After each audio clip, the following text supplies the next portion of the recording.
নাকে আসতে লাগলো। এটা সেই গন্ধ যেটা আমি সবসময় পাই। কোথা থেকে আসে আমি আজও জানতে পারিনি। নামাজ শেষ করে বিছানায় গায়ে এলিয়ে দিতেই সুগন্ধটা খুব গাঢ় হতে লাগলো। প্রশান্তিতে চোখ বুঝলাম আমি।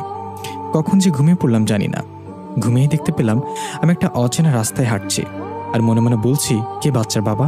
আমি বাচ্চা রাখবো না, যার পরিচয় আমি দিতে পারছি না। তখনই পেছন থেকে কেউ আমাকে ডেকে বলল, আল্লাহ দোহাই লাগে এমন কাজ করো না, কারণ তোমার গর্ভে বাচ্চা নেই। আমি পেছনে তাকিয়ে তাকে ডাকছি, কিন্তু সে ফিরছে না, উল্টো পথে এগিয়ে যাচ্ছে। আমি ছুঁতেও পারছি না। আমি তাকে প্রশ্ন করলাম, কে কে তুমি? দেখা দিচ্ছ না কেন?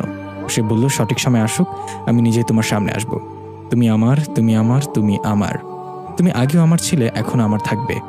ঘুম থেকে লাফিয়ে উঠে বুকে কয়েকবার থুতু দিলাম আমি। ছোটবেলায় দাদুর কাছে শিখেছিলাম ভয় পেলে বুকে থুতু দিতে হয়। অভ্যাসটা এখনো গেল না। হারিকেনটা নিবু নিবু করছে। খুব রাগ হলো বাড়িটার উপরে কারেন্ট নেই তার জন্য। মাকে ডেকে আমার স্বপ্নের কথা বললাম। মা আমাকে কষিয়ে দুটো চড় মেরে দিলেন।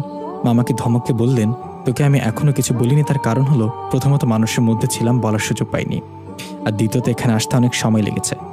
এখন আমার জিজ্ঞাসা করার সময় হয়েছে, আর তুই বানিয়ে বানিয়ে বলে দিচ্ছিস যা খুশি তাই। তোকে নিয়ে যে আমার এমন দিন দেখতে হবে কল্পনা করিনি। যদি জানতাম জন্মের পরেই তোকে গলা টিপে মেরে ফেলতাম। জন্মের সময় আমার অন্য মেয়েটা মারা গেল, তার বদলে তুই মরতে পারতি না? আমি সমাজে মুখ দেখাতে পারছি না। একটা অপয়া অলক্ষ্যে পেটে ধরেছিলাম আমি। তুই মর, কোনো পোলারে বাঁচানোর জন্য তুই এমন করতেছিস। আমি গলা ধরে মাথার নিচের দিকে তাকিয়ে আছি। হ্যাঁ, আমার মরে যাওয়াই ভালো। এমন অভিশপ্ত জীবন না রাখার থেকে মরে যাওয়াই ভালো। কিন্তু ওই স্বপ্ন, ওই রহস্য, না, ওই রহস্য আমাকে জানতেই হবে। কে ওই লোকটা? আমার সাথে যা হয়েছে হয়েছে, কিন্তু ওই রহস্য আমাকে জানতে হবে, বেঁচে থাকতেই হবে। কিন্তু ওই স্বপ্ন, ওই রহস্য, না, ওই রহস্য আমাকে জানতেই হবে। মা যাওয়ার পর অনেকক্ষণ কাঁদলাম। কিছুক্ষণ পর খাবারের জন্য ডাক দিল, কিন্তু খাবার খেতে মন চাইছে না। যার এত বড় সমস্যা তার এত খাওয়া দাওয়া, হেসে খেলে বেড়ানোর সময় মানায় না। তাকে তো থাকতে হবে শুকনো মুখে, না ঘুমিয়ে চোখের নিচে কালি পুড়িয়ে ফেলতে হবে, যাতে লোকে দেখে একটু সহানুভূতি দেখাতে পারে। আমার এই সহানুভূতিগুলো দেখতে খুব ভালো লাগে। চোখ মুছে ওয়াশরুমে গেলাম চোখে মুখে পানি দিতে। গিয়ে দেখি পানি নেই। মা টের পেয়ে বললেন, বাসায় পানি নেই, নিজের কাজ নিজে করতে শিখো, আর আমাকে জ্বালিও না বাবু। আমি জোরেশোরে একটা দীর্ঘশ্বাস ফেলে বেলকুনিতে গিয়ে দাঁড়ালাম। বাইরে খুব সুন্দর জ্যোৎস্না, চাঁদের আলো যেন খেলা করছে। এই বদ্ধ রুমটাতে থাকতে আমার একদম মন চাইছে না। ফোনটা হাতে নিয়ে ছাদে গেলাম। চাঁদের আলোতে ছাদের শ্যাওলা জমে থাকা বালিগুলো চকচক করছে।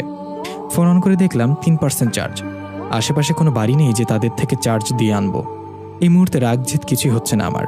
অডিও প্লে স্টোরে গিয়ে একটা গান প্লে করে চুপচাপ এক কোণে বসে পড়লাম। আমি পারিনি তোমাকে আপন করে রাখতে। গানটা গুনগুনিয়ে গাইছি আমি। স্বপ্নের কথা আসতেই আজকের ঘটে যাওয়া স্বপ্নের কথা মাথায় আসলো। আচ্ছা, আমি যদি সত্যি মরে যাই তাহলে কি ওই লোকটা আকাশ আমাকে খুঁজবে? লোকটাকে কেন যেন খুব ভালো লাগছে। হঠাৎ চোখ পড়লো ওই দিঘিটার দিকে।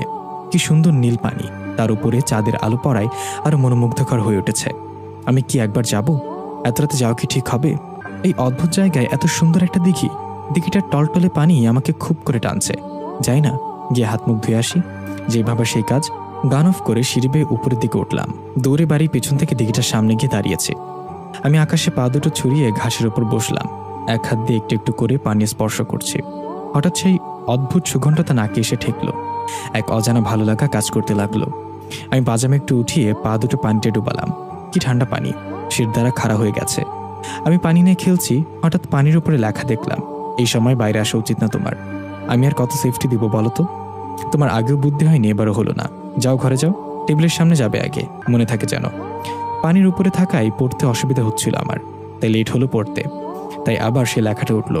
আমি উর্দু ভাষায় কিছু লিখিনি, খাঁটি বাংলা ভাষায় লিখেছে। এখনো কি করছে? এখানে যাও, রুমে যাও। আমি একটু ভড়কে গেলাম। অভিমান হলেও কেন যেন আমাকে বকছে। আসুক সামনে।